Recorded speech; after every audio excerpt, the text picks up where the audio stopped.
Bom, assim, a arquitetura da experiência eu posso dizer que é um projeto dentro de uma iniciativa macro da própria Dexco, né, da área de design, de entender melhor quais vão ser os comportamentos e as demandas de consumo que vão impactar tanto a parte de consumo de produtos, né, mas também a parte de consumo da arquitetura de interiores e da arquitetura como um todo, que é é o local onde os nossos produtos estão inseridos ou que fazem parte. Né? Então, essa grande iniciativa, né, ela tem por objetivo entender quais são as principais demandas, quais são as principais necessidades que vão nortear a decisão de consumo das pessoas e, a partir daí, identificar possibilidades de inovação, possibilidades de novos serviços e de conteúdos que possam também orientar e construir todo um mindset, né, entre os stakeholders, né, que envolvem todo o processo, essa jornada de uso e de decisão de compra dos nossos produtos, para que todos entendam quais são as necessidades e quais são os impactos, né, que essas necessidades vão causar na jornada da reforma e da construção, que é o local onde a gente está mais inserido, né, e preocupado com esse processo. Então, aí, dentro desse grande contexto, a gente tem várias pesquisas e estudos que a gente realiza ao longo do ano, pesquisas mais quantitativas e qualitativas, focadas no próprio consumidor e nas suas dores, nos próprios arquitetos, especificadores, instaladores, né, os profissionais que envolvem essa jornada de orientação e de especificação dos nossos produtos. E além dessa parte mais específica com os nossos stakeholders e consumidores, a gente tem também toda uma parte do nosso trabalho que é olhar de uma forma bem ampla todos os movimentos de consumo, os movimentos de consumo de todos os segmentos próximos dos nossos segmentos, para a gente conseguir identificar padrões de comportamento e os principais insights de movimentos, né, que podem surgir ao longo dos anos. Então, nesse sentido, a gente desenvolveu o estudo da arquitetura da experiência, foi o segundo estudo realizado. Enfim, a gente mapeia tendências diariamente, né? Isso é todo um processo. Porém, os estudos eles servem para a gente organizar todos esses conteúdos e definir caminhos mais estruturados, né? Caminhos focos mais estruturados e identificação dessas macro tendências de uma forma mais proprietária. Então, a arquitetura da experiência é o segundo estudo, como eu falei, que a gente realizou. Há um ano atrás, a gente realizou um estudo que foi o primeiro sobre o futuro do morar. Esse estudo ele foi feito com o objetivo de entender quais eram as principais mudanças que a própria pandemia tinha acelerado, tinha criado, ocasionado, né, sobre o ponto de vista de como que as pessoas enxergavam o seu morar, a sua vida, a sua casa, seus lares.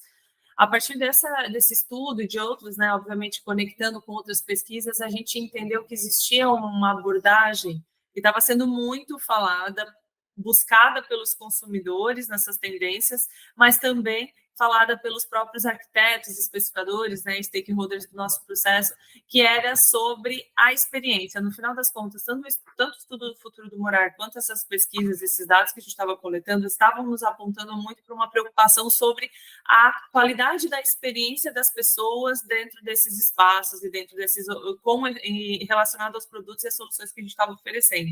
Era muito mais do que uma função e uma forma muito bem definida e estabelecida. Era sobre o que mais esses produtos, essas soluções, esses ambientes estavam proporcionando. Né? Uma alavancagem que a gente estava percebendo sobre o sentido desses consumos e desses objetos que as pessoas estavam colocando dentro das casas. E aí, por causa disso, a gente começou a estruturar esse novo estudo, que era para efetivamente entender, então, o que era essa arquitetura para a experiência, né? O que é essa construção de ambientes para promover a melhor experiência. E aí o estudo, no final das contas, ele traz muito esses insights, tanto pelo ponto de vista do que é essa experiência para os consumidores, né? E o que é a experiência que está se criando através de produtos inovadores, de soluções de outros segmentos, para que a gente consiga entender quais são os caminhos possíveis de tendências, né? E de entregas que a gente pode fazer dentro do nosso segmento. E o estudo fala muito sobre isso. Então, desde esse mapeamento, né, de possíveis caminhos, de movimentos emergentes, até diretrizes e caminhos de tendências específicos para promover essa arquitetura da experiência mais eficiente. O estudo, ele foi feito, pensando pelo ponto de vista mais metodológico, ele foi dividido em 3 etapas. Uma etapa que é o deep diving, que a gente chama, que é um momento de exploração, de mapeamento, né? Enfim, uma grande coleta de dados e de informações sobre vários segmentos por 5 grandes grupos de assuntos, né? Político, social, econômico, financeiro e ambiental, para que a gente definitivamente conseguisse englobar todos os grandes impulsionadores de mudanças.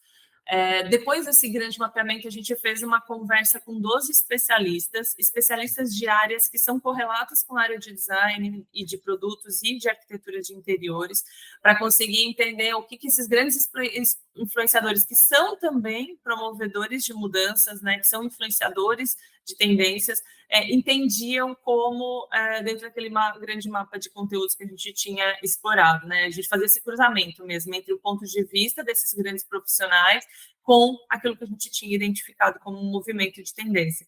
E aí, nesse sentido, além da gente fazer esse grande mapeamento que definiu para a gente 5 grandes tendências, 4 grandes tendências, macro tendências, né? A gente também fez uma pesquisa qualitativa com os consumidores, porque a gente entende aí pela nossa jornada de contato com os diferentes públicos, né? Existe um grande gap, uma grande diferença, digamos assim, entre o que os consumidores entendem ou esperam e aquilo que a gente enxerga como profissional, como pesquisadores, né, como caminhos possíveis de futuro. Então, a gente precisa sempre entender o que a gente enxerga como um movimento, né, e o que está nas entrelinhas e o que efetivamente o consumidor está verbalizando, o que ele está idealizando como conceito dentro de cada um dos aspectos que a gente aborda, para que a gente possa diminuir a distância de interpretação entre aquilo que a gente faz e aquilo que as pessoas entendem. Então, por causa disso, a gente fez essa pesquisa qualitativa que englobou mais de 1.000 pessoas, né, no Brasil todo, principalmente sobre classe AB, né, que no final das contas é nosso grande público consumidor, com uma visibilidade bastante ampla com relação às grandes regiões, né, as regiões do Brasil. A gente tentou trazer um público bastante diverso para a gente poder coletar uma visão bem ampla do que efetivamente esses consumidores enxergavam. Então, essa foi o grande, enfim, uma visão rápida do que foi esse estudo, esse projeto. Os grandes movimentos, digamos assim, que a gente entendeu como impulsionadores dessa busca pela arquitetura com uma experiência a mais, né, enfim, superior ao que a gente conhece ou que a gente vem vivendo, com certeza é o metamodernismo conectado com, aí falando de arquitetura da experiência, falando da arquitetura em si, né, conectado com a neuroarquitetura, que é uma forma também de resolver as questões que o metamodernismo vem desencadeando, né? Bom, metamodernismo para a gente, assim, entendendo um pouquinho mais esse contexto, desse conceito, ele representa para a gente um novo, digamos assim, uma revolução que vem surgindo na sociedade pelo ponto de vista de conceito de consumo, né? Um pós-modernismo, né? Então é uma nova forma de pensar os espaços e a lógica de construção desses espaços, e está muito ligada definitivamente a uma crise que o ser humano está vivendo. Foi muito acelerado pela pandemia, acho que ela foi um marco mesmo para que as pessoas definitivamente chegassem à conclusão de que a gente está vivendo uma nova era em um novo momento, talvez não conscientemente, mas já surgindo assim os principais impactos com relação a essa mudança de mindset. Óbvio que a pandemia não causou isso, ela acelerou, né? Isso é um conhecimento que a gente tem, nada surgiu do nada. Então, surgiu porque definitivamente já existiam algumas dores, algumas questões que vinham sendo levantadas e que as pessoas ali se deram conta de que realmente isso estava acontecendo. Então, o metamodernismo é uma revolução onde as pessoas estão vivendo a gente chama que é um pêndulo, né? Hoje as pessoas estão vivendo nesse balanço desse pêndulo que vai estar buscando sempre o equilíbrio, né? Ou então tendo consciência de que a gente precisa ter um equilíbrio entre o mundo digital, o mundo tecnológico, né? A tecnologia está aí, ela não vai deixar de existir, porém ela traz novas dores, ela traz novos problemas que às vezes parecem solução, mas que trazem novas necessidades, né? E a partir disso tudo surge um grande desejo por um reequilíbrio mental, pessoal, espiritual, emocional, que muitas vezes essa própria revolução que a gente viveu de aceleração, de um consumismo, até mesmo de um modelo, né, de consumo mais acelerado, hoje as pessoas estão repensando tudo isso. Então, o metamodernismo está vindo muito para ser esse questionador. As pessoas, na verdade, ele surge porque as pessoas estão mais questionadoras, elas estão mais críticas, elas estão repensando as suas práticas, né? Não deixando, não eliminando. Então, longe disso, né? O metamodernismo ele vai é a busca pelo equilíbrio entre o que esse universo acelerado da tecnologia, da super conexão, trouxe e traz para a gente, né? E o quanto que eu consigo voltar à minha humanidade, preservar aquilo que é minha essência e, ao mesmo tempo, não perder o que o universo nos proporcionou e nos fez evoluir até hoje. Então, esse metamodernismo, ele é essa ambiguidade, né? Uma hora eu estou querendo buscar mais bem-estar, mas eu quero a tecnologia para me promover esse descanso, né? Eu quero mais praticidade, mas ao mesmo tempo eu não quero perder algumas comodidades ou algumas ferramentas que o dia a dia nos trouxe, né? Enfim, as tecnologias e os produtos nos trouxeram. Então, essa relação que hoje está sendo muito questionada e buscando aí uma nova conexão entre esses dois aspectos.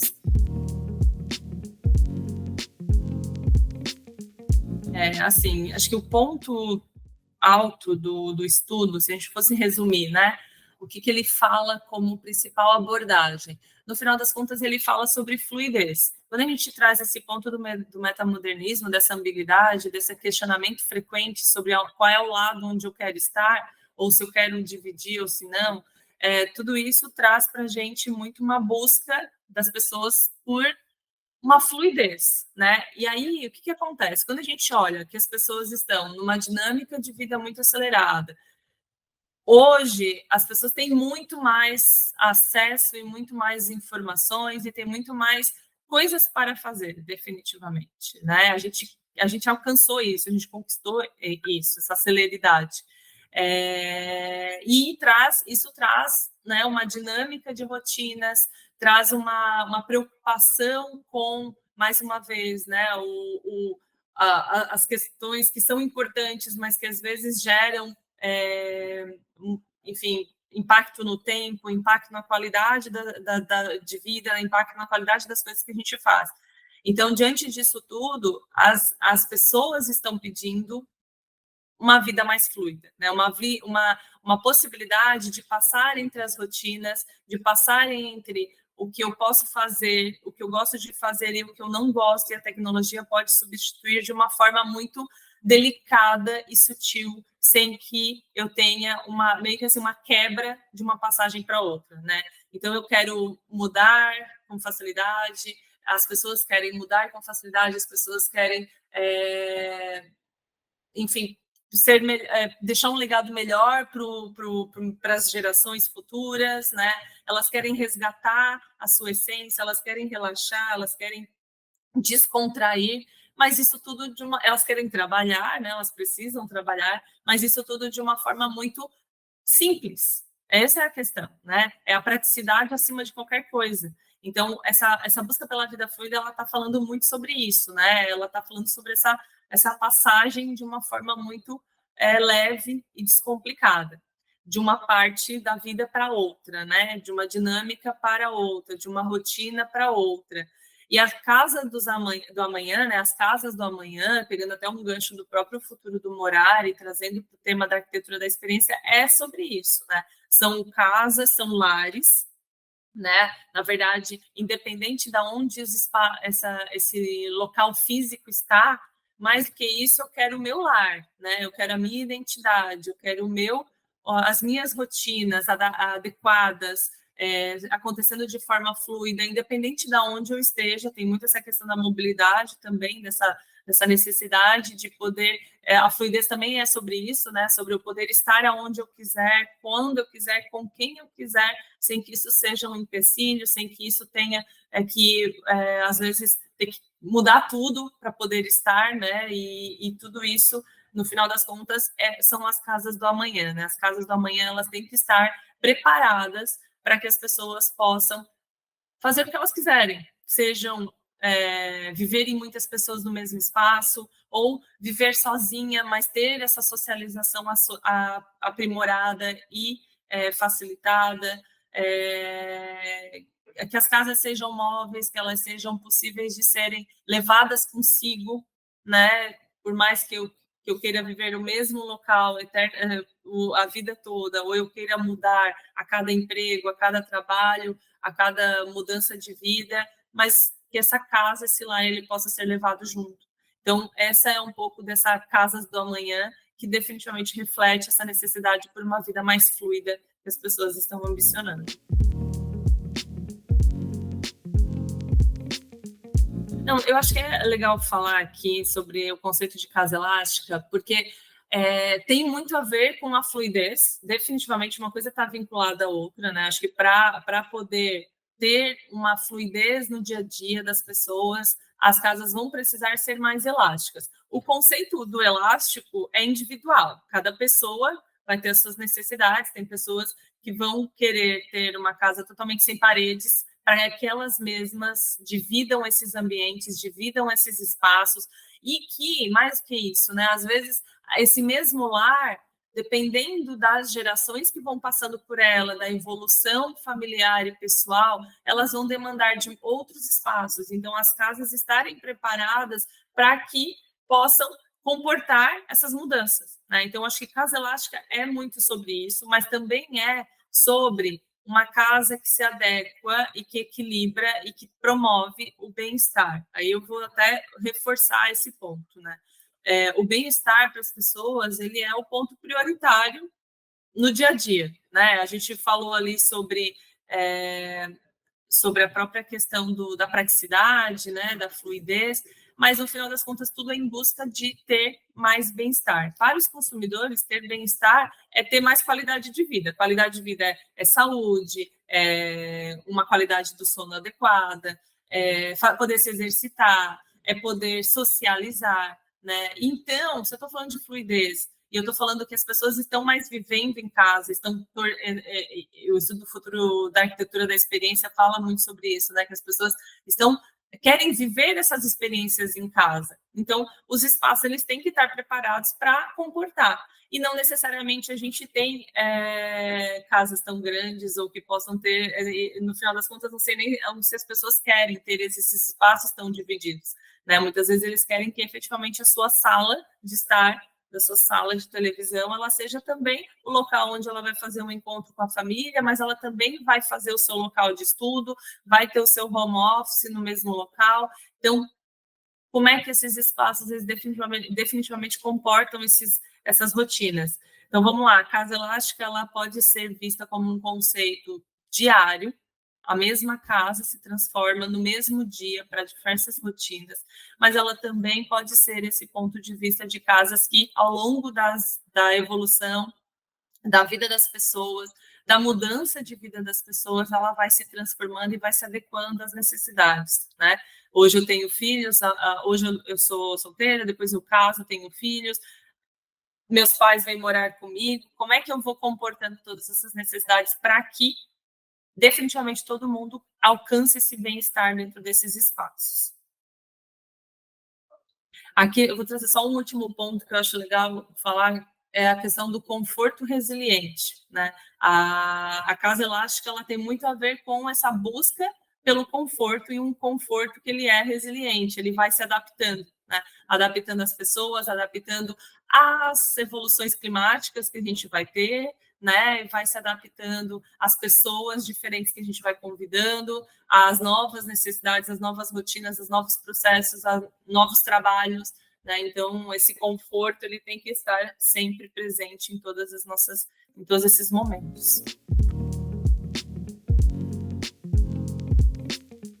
Bom, assim, eu vou trazer aqui um ponto que, para mim, é uma palavra que está muito presente na arquitetura da experiência, que é o tema da empatia. E eu acho que a gente vive, na verdade, uma crise de empatia, porque definitivamente a gente foi o cenário, né, enfim, de consumo nos levou para um modelo de trabalho ou de consumo que às vezes priorizava um padrão, né, que priorizava uma ideologia individual, enfim, da marca, né, do profissional, do designer. E hoje, o primeiro passo para a gente começar a construir essas necessidades, na verdade, essas soluções para atender as necessidades reais das pessoas, de quem vai viver nos espaços, de quem vai usar os produtos, é olhar pelo ponto de vista de quem vai usar. O Guto Requena trouxe um pouco desse ponto no outro estudo, que foi da arquitetura do futuro do morar, falando que um exemplo, né, ele, enfim, o escritório dele, desenvolvem os projetos. O primeiro passo para desenvolver um projeto é entender quais são as rotinas das pessoas. Então, não necessariamente que vão viver ali, né? Então, não necessariamente antigamente, talvez por um modelo que até as pessoas demandavam, né? Os próprios consumidores demandavam, as rotinas se adaptavam ao modelo arquitetônico, à estrutura, aos equipamentos que a casa tinha. Hoje, as pessoas não têm mais, elas são muito mais críticas e muito mais buscando trazer a sua própria identidade, a sua própria personalidade para esses espaços. Então, o Guto Requena traz como uma sugestão, dentro dessa escuta que a gente fez com os especialistas, de olhar as rotinas. Então, acho que o primeiro passo é isso, assim, ter empatia, entender quem são as pessoas, como é que elas vivem, quais são as rotinas que elas praticam dentro desses lares, quais são os desejos, os anseios, né, as ambições, quem são essas pessoas, como é que elas vão se relacionar e o que elas desejam, para daí, então, entender como é que é esse lar, quais são os produtos que vão estar ali dentro, né, como é que eles vão estar arranjados, será que é uma casa elástica sem paredes, ou é uma casa elástica que tem móveis multifuncionais, ou adaptáveis, ou é uma casa que eu posso levar para todo lugar onde eu vou mudar com muita frequência, mas eu quero levar os meus móveis, eu quero levar a minha estrutura para esses locais. Então, é entender, primeiro ponto, né, o primeiro passo. Eu acho que o segundo, tem dois aspectos dentro da arquitetura da experiência que é muito importante a gente considerar. O ponto dos conceitos da neuroarquitetura, né? Acho que a gente, as próprias marcas da Expo, a gente traz muito esse olhar para as soluções. Por quê? Porque a neuroarquitetura digamos, esse conceito, né, de arquitetura que traz muito mais evidente, muito mais forte as experiências e os elementos que vão gerar emoções e sensações, estimular os estímulos, né, para a arquitetura de interiores. Então, quanto mais eu entender quais são as necessidades, as dores, as rotinas e como que eu vou fazer um conjunto de texturas, um conjunto de iluminação, uma iluminação que se adapte, um produto que tenha uma usabilidade, que vai ser aderente ao estilo de vida das pessoas, tudo isso vai causar emoções e sensações que automaticamente vão gerar esse bem-estar que as pessoas buscam. E aí é importante que tem um ponto também na arquitetura da experiência que fala muito sobre a diversidade. As pessoas, né, estão cada vez mais valorizando e compreendendo que o mundo é diverso, que as pessoas são diversas, que elas são diversas. Então, elas têm essa expectativa também de que o meu lar vai causar a minha melhor experiência de bem-estar, que não necessariamente é a experiência do vizinho, né? Então, essas rotinas, elas não podem ser padronizadas, né? Essas experiências não podem ser padronizadas. Então, olhar para a neuroarquitetura com empatia para as pessoas vai fazer com que a gente tenha aí ambientes mais assertivos e escolhas de produtos mais assertivos. E o outro ponto é a crononormatividade, que é um outro conceito que vem na arquitetura da experiência, justamente falando sobre essa relação do tempo que as pessoas têm, né? Essa relação, na verdade, essa mudança sobre os padrões dos marcos de vida. A verdade é que há muito tempo, né, as gerações passadas tinham aí essa meio que uma regra pré-estabelecida, né, de quando que eu saio de casa, quando que eu caso, quando que eu tenho filhos, quando que eu tenho que ascender de carreira, quando é que eu tenho que mudar de carreira, quando é que eu tenho que me aposentar, quando é que eu tenho que parar de fazer exercício físico, quando é que eu tenho que começar a ir no geriatra, enfim, isso não existe mais, né? As pessoas estão se dando a liberdade de entender quando é o seu marco, quais são os seus marcos. Então, acho que essa questão de quebra de padrões, ela está muito evidente também nessa construção da vida das pessoas, que tem a ver com a crononormatividade. Então, entender também quais são esses momentos, quais são esses marcos, quais são os marcos que realmente são relevantes para as pessoas, para que as casas, os espaços, os produtos, as soluções, elas atendam a essas necessidades, são os primeiros passos, né? Então, juntando tudo isso, esses são os primeiros passos para os arquitetos e designers, pelo ponto de vista da arquitetura da experiência, começar a pensar em como atender essas necessidades práticas e sensoriais de uma forma mais eficiente. Olha, acho que o principal ponto é conseguir comportar todas essas mudanças exponenciais que vêm surgindo. Então, acho que assim, a gente tem hoje uma realidade de mudanças muito rápidas, né? Então, hoje o que a gente está entendendo como conceito de arquitetura da experiência, daqui a 2 anos pode ser outro. Não necessariamente que a arquitetura da experiência mude totalmente, mas podem surgir novos elementos, novas necessidades. Então, acho que o grande desafio é definitivamente conseguir comportar nesses espaços não só as rotinas, as necessidades, as exigências, mas também essa mudança acelerada que a gente está que no final das contas a gente está suscetível, né? Hoje os conceitos, as necessidades, elas podem mudar muito rapidamente. E esses espaços verdadeiramente flexíveis que a gente está buscando, eles de alguma forma têm que fazer essas transições, essas adequações de forma mais fluida. Então, para mim, esse é um dos maiores desafios, assim, né? Definitivamente conseguir comportar todas essas exigências e essa mudança que vai acontecer com muito mais celeridade e frequência.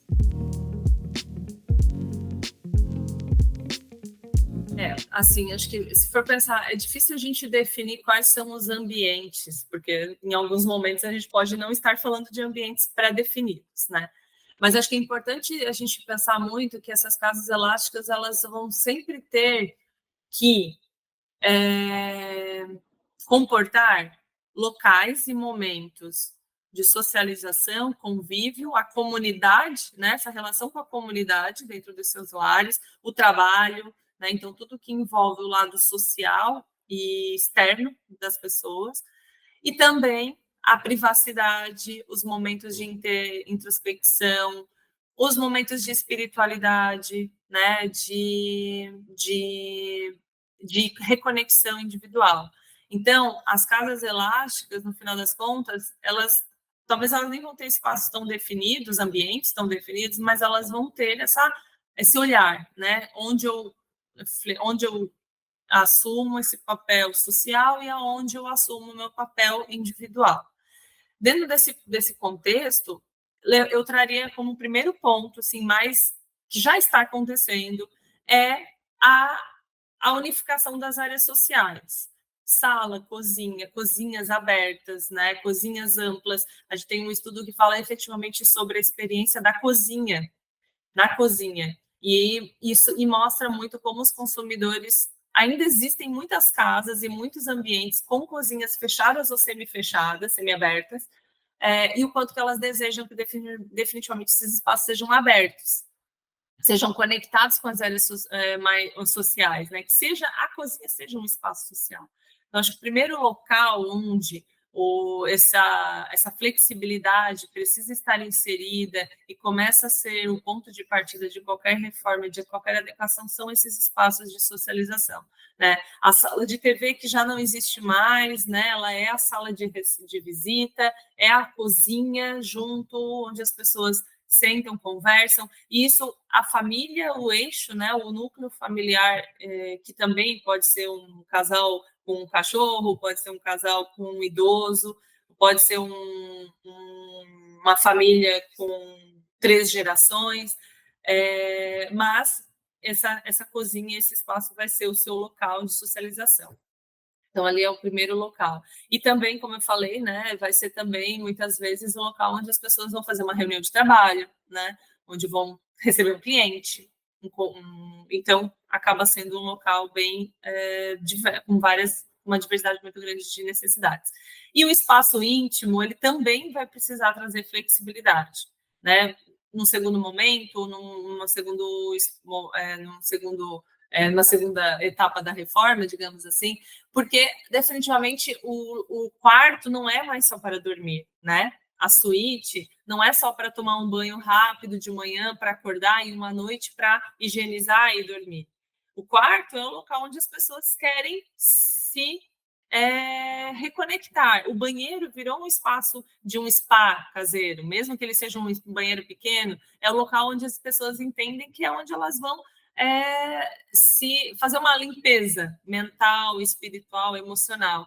Então, esses espaços, eles vão ter também que ter essa flexibilidade. O banheiro, uma hora eu vou ter um banho relaxante, depois eu vou ter um banho social com os meus filhos, vou interagir, vou brincar, mas eu também não posso, eu tenho que economizar água, não posso desperdiçar. Então, como é que esses locais, eles se flexibilizam também pelo ponto de vista da funcionalidade, não só pelo ponto de vista estrutural. As cozinhas, os quartos, né, também podem ser o local de espiritualidade, de reconexão com os seus ancestrais, né? Um local de reconexão com a sua própria identidade, com a sua essência. Então, se a gente for olhar, né, a divisão está feita, um espaço mais social, um espaço mais íntimo, mas que nesses 2 locais eu também vou ter os meus momentos com diversas rotinas, diversas atividades que vão ser, essa casa elástica vai precisar comportar. E em algum momento eu vou querer fazer uma grande festa na minha casa, então eu quero romper as barreiras e aí as paredes e fazer um espaço único, e o quanto os nossos lares podem estar preparados para isso também.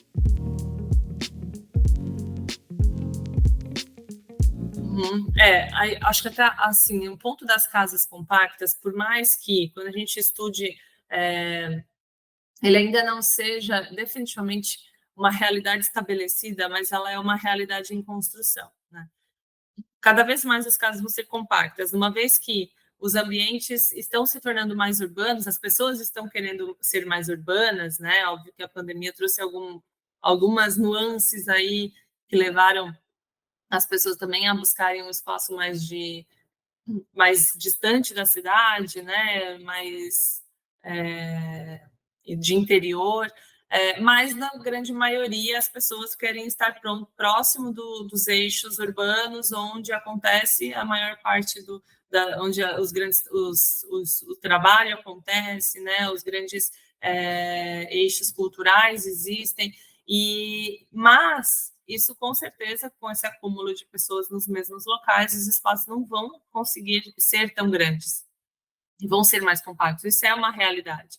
E talvez não tão compactos como a gente imagina, né? Onde vai ser só um cômodo e tudo acontece dentro desse cômodo, mas existe uma mudança de tamanho dos ambientes. E, em muitos casos, as próprias pessoas querem essa mudança, essa redução, porque querem tirar ou vão tirar algumas práticas da rotina de dentro de casa para a parte externa, né? Então, lavanderias externas, né? Enfim, prestadores de serviços para lavar as roupas, um local social para poder cozinhar e não necessariamente estar dentro de casa.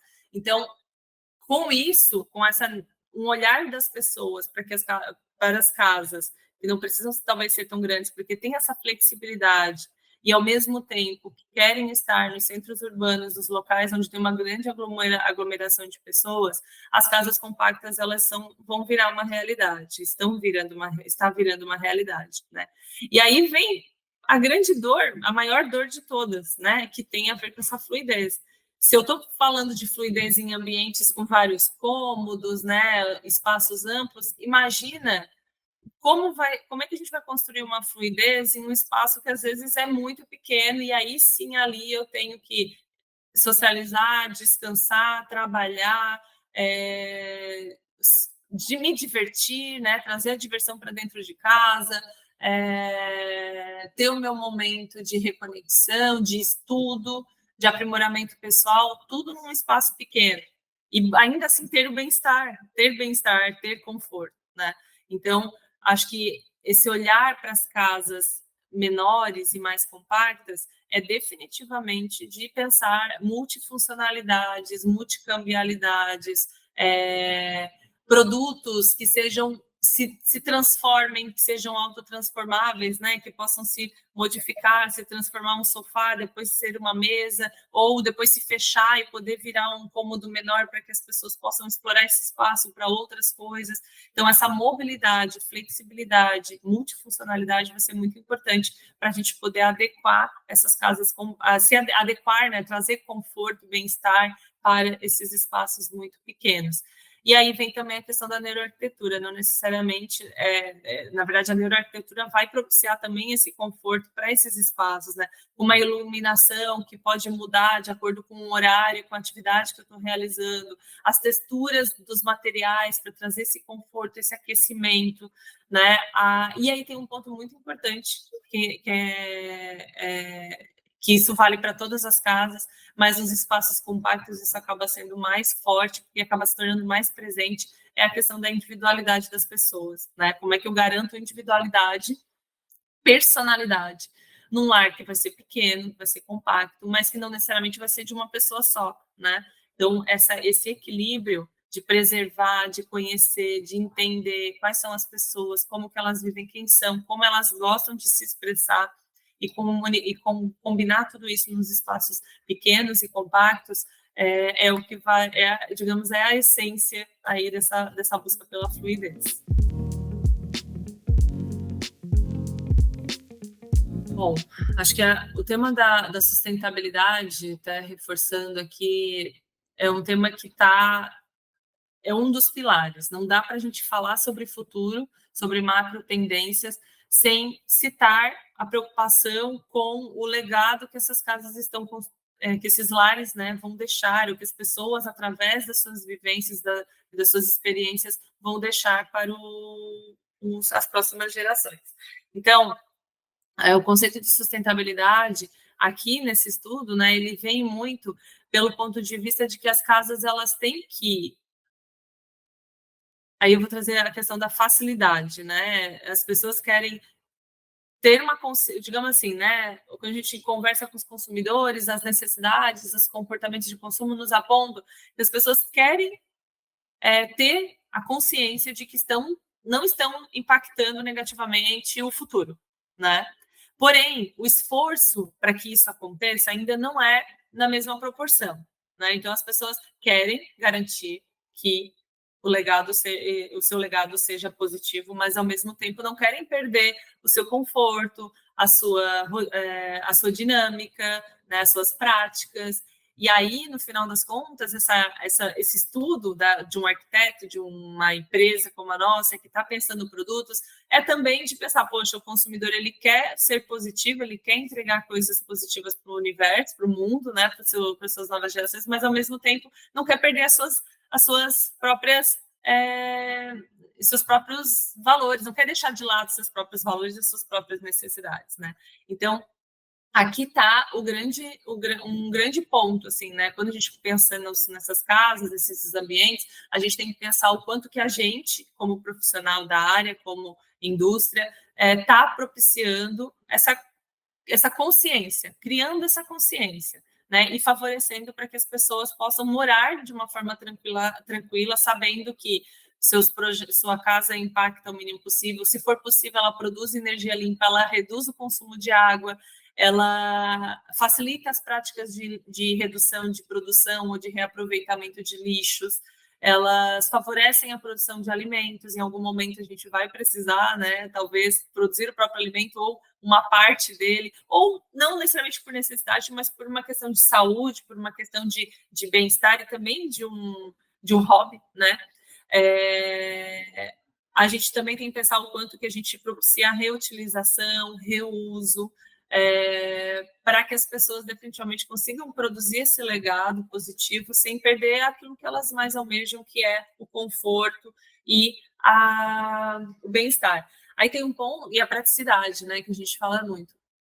A questão aqui, por exemplo, né, na pesquisa mostra muito quais são as principais preocupações das pessoas quando eu penso assim, qual é o que é um conceito de uma casa sustentável? Quais são as minhas maiores preocupações? Definitivamente, a maior preocupação das pessoas é com as mudanças, o aquecimento global, né, a mudança climática, que é uma preocupação geral mesmo, né? Acho que, infelizmente, a gente está vendo aí muitas evidências dessas mudanças.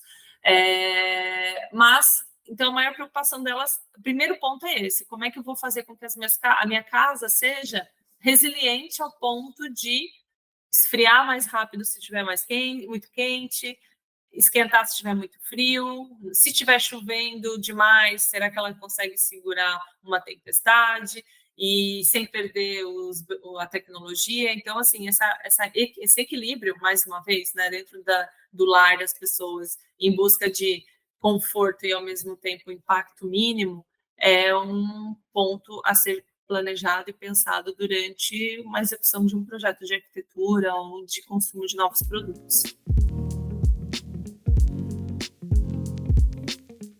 Olha, acho que, assim, esse primeiro ponto, né? Acho que se aproximar. Existe aí, para mim, enfim, o estudo mostra, e todas as pesquisas que a gente vem lendo e fazendo, mostra muito como o mundo é cada vez mais colaborativo e não adianta, né? Quanto mais a gente conseguir fazer as coisas co-criadas, colaboradas, né? Co-construídas, mais eficiente vai ser, porque a gente está unindo conhecimentos, a gente está unindo pontos de vistas, né? E é isso, é diversidade de pensamentos, diversidade de pessoas, diversidade de necessidades, diversidade de problemas, regiões diversas, que também têm essas especificidades. Então, para mim, esse é o primeiro ponto, né? É estar mais juntos, é criar essas redes, né? Rede de empresas, conexões, né, com empresas, com outros profissionais, com universidades, né? Um pouco do que as indústrias fazem, um pouco do que a gente faz na Dexco, né? De se conectar com os profissionais que vão especificar os produtos, se conectar com os profissionais que vão instalar os produtos, se conectar com o próprio consumidor que vai consumir, com instituições que estão aí pensando, pesquisando novas soluções e novas alternativas, novos materiais, indústrias, startups que estão pensando em novos modelos construtivos, em causar menor impacto através de soluções inovadoras. Então, essas associações definitivamente o que vai fazer com que os estudantes, os arquitetos, os designers estejam conectados, estejam antecipando os grandes movimentos e consigam promover essas mudanças e esses espaços que definitivamente as pessoas vão querer, né? Conseguir ter essa empatia eficiente, né? Que vai fazer com que os seus projetos sejam mais eficientes e mais assertivos. Então, acho que principalmente isso, ter esse olhar colaborativo e co-criativo, e óbvio, né? Pesquisar, se estudar, se inteirar, porque definitivamente as mudanças são muito rápidas, né? A gente não vai viver eternamente nos mesmos conceitos que a gente viveu, e muito menos a gente consegue ter solidez e tranquilidade de que os movimentos eles vão ser sempre os mesmos a partir de agora, né? Que a gente está enxergando lá na frente, com certeza ele vai ser não só mudado, como ele vai ser construído por quem está hoje aqui fazendo os projetos, as mudanças, né, e vivendo. Então, a gente precisa estar muito conectado.